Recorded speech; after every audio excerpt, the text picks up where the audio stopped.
Hello, St. Francis Parish. Welcome to another week of A Thought of the Week. I hope you've been enjoying all of our online reflections, thoughts, and music that we've posted on Facebook for everyone to enjoy. It's been going great on our end. We have been troubleshooting all the technological issues with the parish, so hopefully you'll be able to see masses online, daily reflections online, our new app which is coming soon, and we're going to be in communication with you about all those things. For this week's Thought of the Week with Kevin and Denise, we are going to be talking today about the 100th anniversary of the canonization of Joan of Arc, Saint Joan of Arc, which is today, and wrapping that into a larger conversation about saints in general and why they can be helpful to pray to, think about, and use as sort of an inspiration during this pandemic. They're here to help.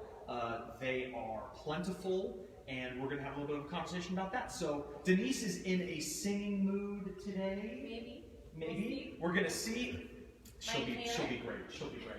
So we're going to do an intro song right now, and then we'll come back to our conversation. Okay, and we'll be doing How Great is Our God.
Good as you did pre-allergies. Well, let me tell Maybe you. They cleared you up. Albuterol. Medicine helps. Maybe it cleared you up. Maybe it did. Maybe it did. You know what I think is hilarious? God is working in mysterious ways, probably. I don't know. Last week we joked that Celine Dion, we wondered if Celine Dion had asthma. Yes. And then Lori looked up, and she does have asthma. She has asthma and allergies. So singers such as Celine Dion have those woes as well. Celine Dion and Denise. We're right there. Right in the same plane. We're at the same level there. We really are. She went to Catholic school. I bet she did. She's from French Canada. Yes, she absolutely is. They're like 98% Catholic. I believe, yes. So that's not that. I believe that's a fact. Celine Dion and Denise, The duo of the century. You That know, needs to happen. We'll do it via Zoom. I'm sure she'd be Like down. all the other celebrities are doing it. I'm today, sure she'd be because down. I'm that famous. Oh my goodness, so funny. So to tie into this thought about saints, silly can be about skill, about determination, about courage. All these saints that have lived lives that have given us some sort of inspiration. Yeah. Who is your first saint that you think about? That is like the one you draw inspiration from the most. So let's go with a famous saint, and then let's go with a saint that you know is there watching out for you. That's not necessarily. Well, a famous saint, I want to say Saint Bernadette. I grew up at Immaculate Conception Church, and if anybody's ever been to that grotto, have you been there? No, I don't think I have. Oh my gosh! So Immaculate Conception Church was the first cathedral in Seattle. Okay. The oldest standing Catholic church in Seattle. It's huge. You know, it's old. It's beautiful. But there's a grotto there, a very big grotto, and there is a scene, and there's statues, of course. But it's Saint Bernadette praying to our Virgin Mary.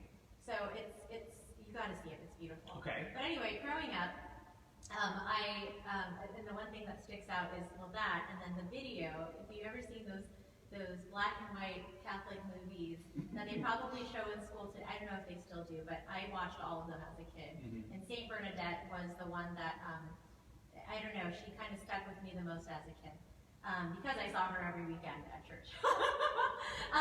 And I just remember a scene in the movie where she prayed the rosary. She was in the convent, and she prayed, and she had, her knees were, have you seen that movie? No, I mean, don't know if this I did, I was a happened in real kid. life. But anyway, her relentless devotion to the Mother Mary.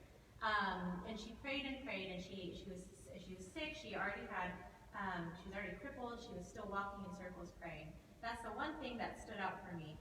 And just how it was so strong in our family to be praying the rosary, not as relentlessly as she did probably, but and it was Saint Bernadette basically. Bottom line, you have to see the movie. What was it called? What was it called?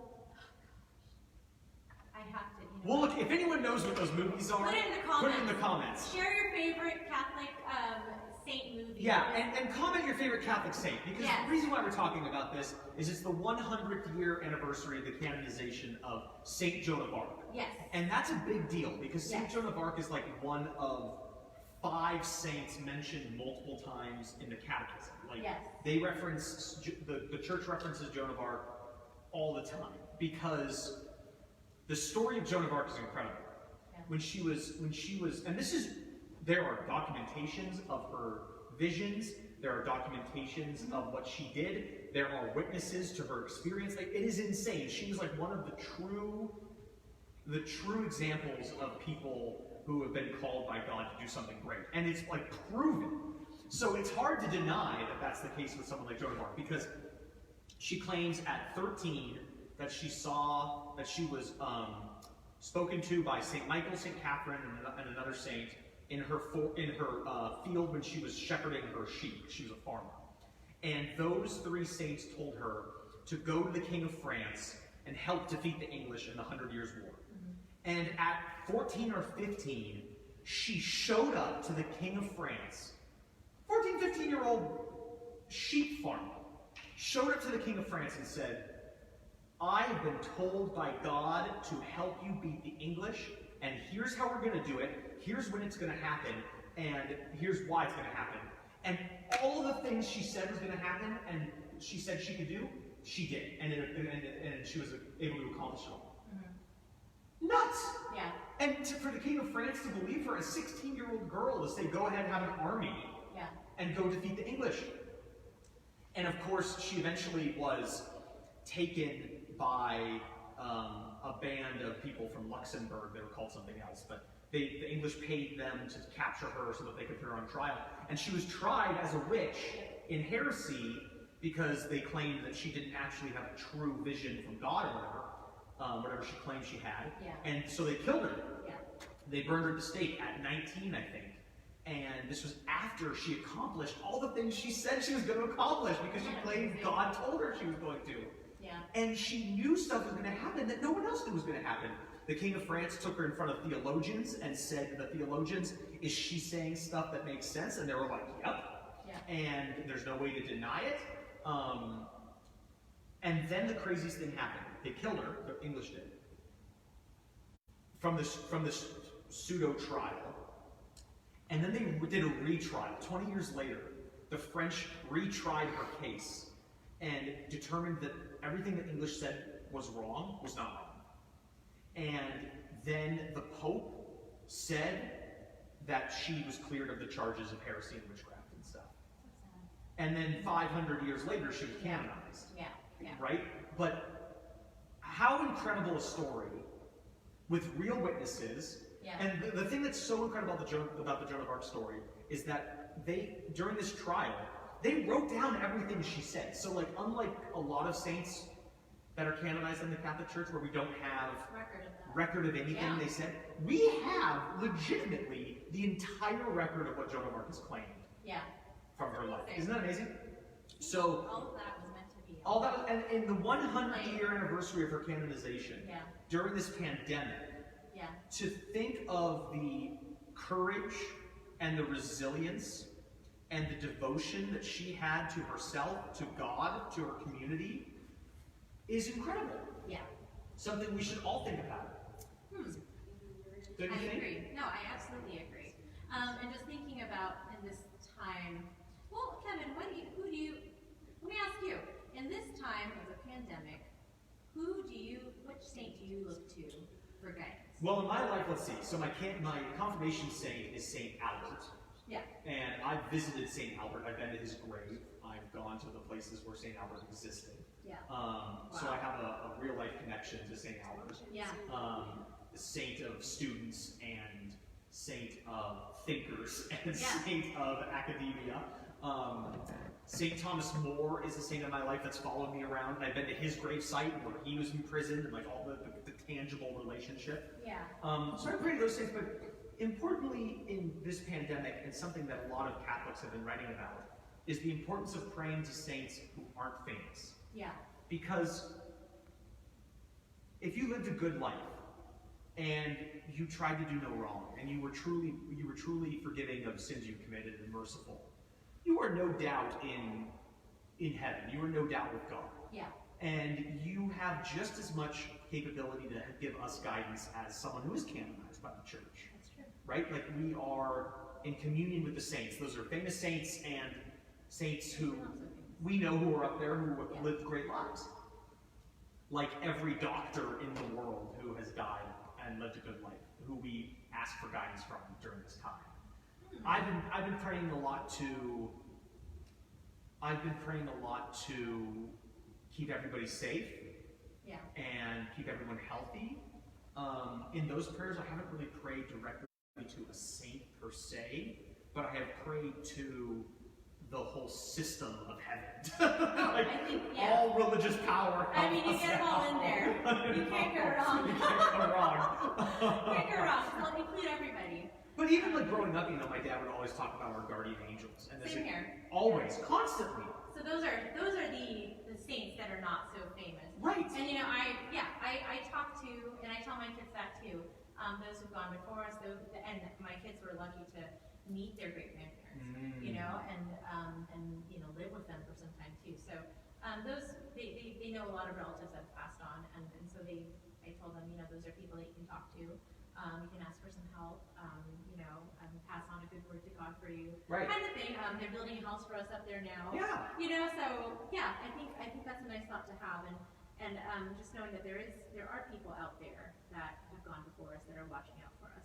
They're in great shape. They're like, oh, wow, I'm glad I'm not down there for that.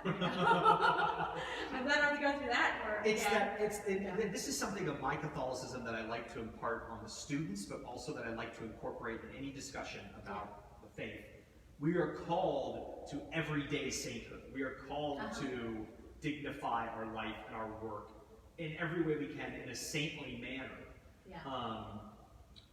So as to bring sort of a divinity to our lives. Yeah. Right? Because we're all called to live as a saint. Yeah, we're all try called to be a saint. We're all called to sainthood. Yeah. We are. And that should be the goal of being a Catholic, is to do and live your life in a way that leads you to sainthood. Yeah. Whether that be officially as a canonized saint or unofficially as a saint in heaven for somebody.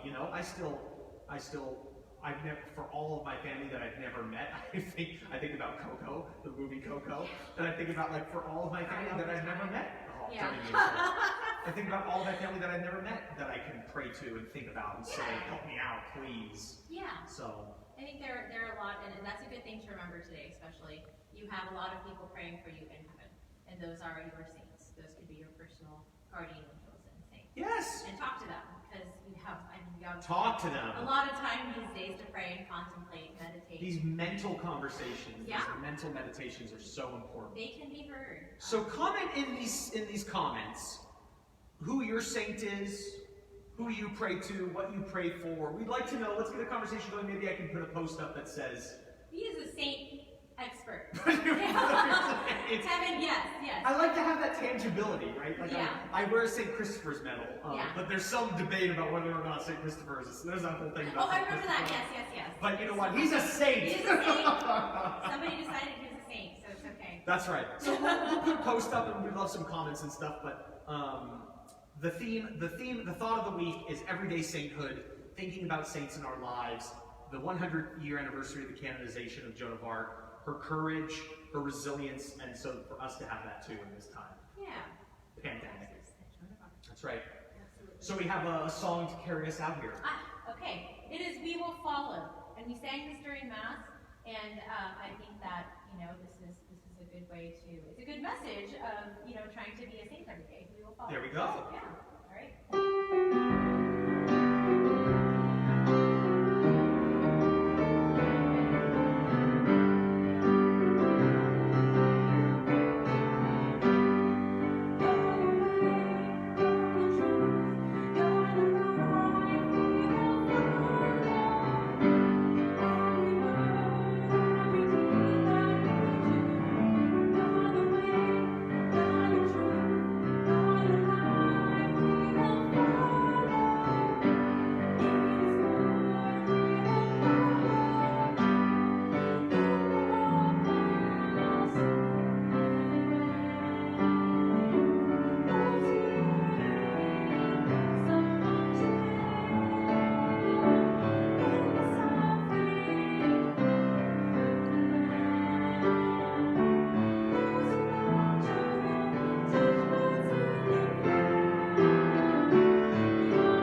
Stay healthy, everybody. Stay healthy. Take care, St. Francis. Bye-bye. God bless. Bye-bye.